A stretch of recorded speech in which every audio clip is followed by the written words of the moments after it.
এক গৃহস্থে বেগুন গাছে একটি টুনটুনি বাসা বাঁধে।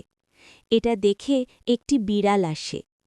টুনটুনি নিজেকে এবং তার বাসা বাঁচাতে বিড়ালকে বলে, কি করছিস রে টুনটুনি? প্রণাম হই বিড়াল ঠাকুরানী। বিড়াল খুশি হয়ে চলে যায়। পরদিন আবার আসে, আর টুনটুনি আবার প্রণাম করে। বিড়াল আবার চলে যায়। এইভাবেই চলে। একদিন টুনটুনি দুটো ডিম পাড়ে, তারপর দুটো বাচ্চা হয়। আর যখন বিড়াল আসে, সে বলে, কি করছিস রে টুনটুনি? প্রণাম হই বিড়াল ঠাকুরানী।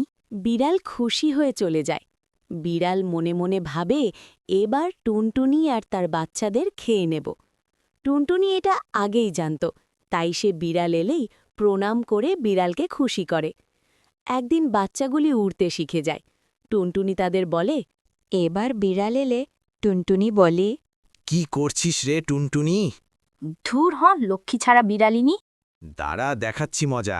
বিড়াল রেগে ঝাঁপ দেয়, কিন্তু ওরা উড়ে পালায়। আর বিড়াল বেগুন গাছের কাঁটার খোঁচা খেয়ে নাজেহাল হয়ে পালায়।